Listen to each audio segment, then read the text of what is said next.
Hi guys, things are getting very tough and more interesting concerning this Biafra actualization. Yesterday, Oshoware revealed that Nnamdi Kanu told him that the doors of negotiation has been closed because the federal government of Nigeria is now planning last to negotiate with Nnamdi Kanu and all Biafra agitators. You understand? So Showare reviewed that yesterday. I visited Nnamdi Kanu. I'm going to show you that in this video, and you will hear Showare say it with his mouth. What Nnamdi Kanu told him in the DSS custody when he visited. Now, Dr. Ngozi Orabueze, the acting Prime Minister, United States of Biafra, okay, she has reacted though. She has echoed Mazi Nnamdi Kanu's statement that the doors of negotiation has been closed because Nigerian government ignored agitators, but going after them, that is the biggest mistake they made. She said, the doors of negotiations are be closed. I echoed what our leader, Mazi Nnamdi Kanu, said. No Biafra, no peace. Nigerians, as you can see, this is getting more tougher. These people, they don't want to relent on these their agitations. And this will make you understand that they are aggrieved. But Nigerian government never, listened to them. They never looked into their complaints and everything, but they just keep on persecuting them. Well, I am going to drop what Ushoware said, what Mazi Nnamdi Kanu said, that is trending online, and it is currently shaking the nation. So let's watch it. I will be right back. Talking about Biafra. Yes. You had a meeting Yes. with Nnamdi Kanu, and that sparked, in fact, I think New York. I think you got arrested after that meeting. People would say, you people are not fighting the same cause. You are fighting to be the president of the country. Yes. He is fighting to divide the country. Yes. People would say, why would you be seen in such a meeting? Would you like to clear that? You see, anybody that lacks any sense of consciousness would ignore social movements. That is the problem with Nigerian leadership. You cannot have a country in which there are 251 tribes or languages, and one big section says, we are not satisfied with here, and you don't talk to them, you don't understand them, then you are not a leader of that country. The reason I met him was to understand first what his struggle was about, which I knew already. And secondly, to also advise him on the way that I think we could all work together. And thirdly, to send a message to the Nigerian people that we can walk through our differences, even at these levels. And I was surprised that contrary to what some people are saying, he did not want Nigeria to break up. He wanted a Nigeria where the Igbo man can survive. But for an Igbo man to survive in Nigeria, as it is currently put together, Nigeria must break. Wait, the meeting you had with Nnamdi Kanu. Yes. You are telling us now that Nnamdi Kanu, from what you understand from the meeting with him, he does not want Nigeria to break, to divide. No, he said clearly that it is too late for Nigeria to come together. But he gave his conditions. We live streamed the meeting now. It's online. Okay. And part of it was live streamed. Some of them were private. But he said that he feels that if Nigeria were to respect certain protocols, including a referendum inserted in the constitution, and he still says it even now in court, that if he's released, he will go back and end the bloodshedding. The bloodshedding is in that part, and that a conversation can. He says that in every court appearance, that he's being held is not helping the opportunity to have a conversation about whatever it is, the unity you are begging for. But you see, Nigeria has a problem. And I've always said, Nigeria has an Igbo problem. And I'm not saying it to please people who are known as Igbos. But the moment they decided to take the action they took in 1967 to 1970, the war, Nigeria, having won that war in their eyes, never forgave the Igbos. That is the reality. And if I were to be president of Nigeria today, the first thing I would do is to head to the Southeast and apologize to them for the war. Part of it is that I'd never participated in it. And I cannot continue to fight a war that I did not engage in.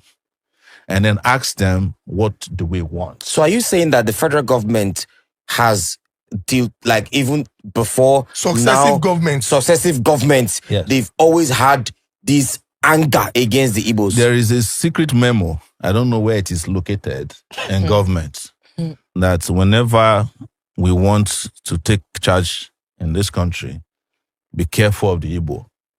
Don't give them position. Don't give them opportunity. Otherwise, they will overrun. It's a well-known fact. Even our parents, tell us, Igbo. You understand? Some of them even say unconsciously. They even say it on radio shows in this country. So don't let us lie to ourselves, because except we bring this out openly and discuss, it's a taboo that we have refused to discuss. True. We are not going to solve the problem. It is the reason why the federal government of Nigeria feels that in 2024, detaining Nnamdi Kanu against all the court orders, against all the court rulings, is the only way to go. You know, I was detained in the DSS place for 5 months. Yes. There is nothing there to detain anybody. The place is not even functioning. The DSS headquarters. Yes, is it the same DSS people who are watching BB Nigeria from morning to night? No, it's true now. I was there with them for 5 months. I've said this publicly. So all the institutions in this country have broken down. But let's get back to a reality. One thing I've told people is that you are looking at Igbos as the only people who want to secede. But who in this country today has not mentally seceded from Nigeria? Mentally seceded. Who has not left, except those who are trapped? If anybody in this country is working in a bank and he has 10 million naira and somebody say you can get into Canada, he will leave the next day. I swear. Is that not secession? What does secession is? That you leave a country, you say to that country goodbye, and not do it again. You get to the other country, you bow down, you touch the soil. The soil. And then you renounce your citizenship of the country you are coming from. Is that not what they call secession? So if you want to look at the number of people that have seceded in that Japa syndrome, there are more than all the Igbos combined together who are asking to leave. And in the process of keeping Nigeria united, we have let go of more citizens than the country should have. Yes. So you think if they had, because I mean, from the last thing you said now, you say in the process of trying to keep Nigeria united, yes, we have let go of more citizens than we should have. Of course. So if we had allowed for the division or secession of Nigeria, most of our citizens that are outside would not have been outside. No, you see, it is not the secession I'm talking about. Okay, what are you talking about? It is what led to the war that we did not address. Okay. And what happened after the war. Why is it that Nigeria hasn't been able to overcome the Biafran problem? It's because Nigeria never addressed what the Biafrans were asking for before the war. What were they asking for? They were asking for to be treated not as second-class citizens in this country. Don't you know what happened, the called pogrom in this country, where people were slaughtered and their bodies and their heads placed inside the train going down south? Yes, from the north, from the mid, the different parts of the north. Are we ignoring that? So that happened before the war. Before the war, that's what they call pogrom. History. You know, people who were settled, doing well, they were slaughtering them and sending their bodies and their heads inside calabash and sending on trains that was heading east. Were they Easterners? They were Easterners. Yes, why are you asking me? It's there in, go and Google it now. So you expect that will happen, and then there was a war that eviscerated 3 million people.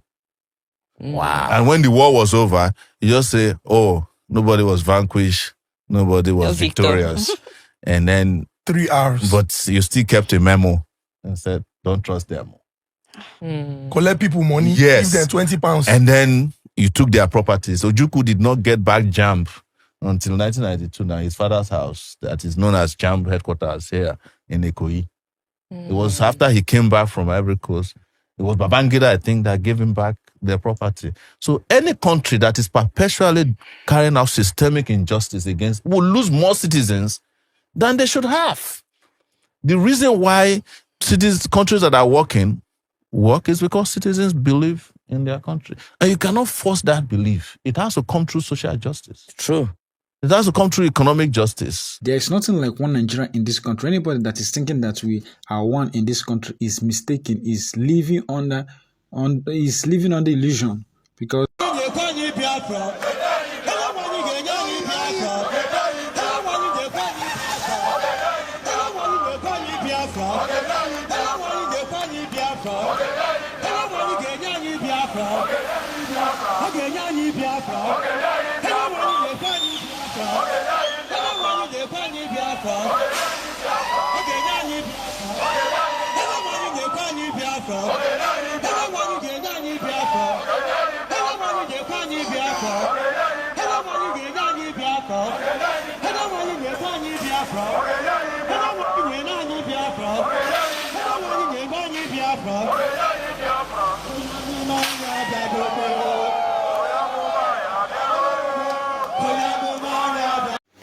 Alright guys, you've all heard it now. What's your take on this? Please kindly drop your comment section. Please subscribe to this channel. Don't forget to click the subscribe button so that anytime we upload video, you'll be the first person YouTube will notify. Thank you. God bless you. Share this video, let it go viral. This video must go viral. Thank you once again, and bye for now.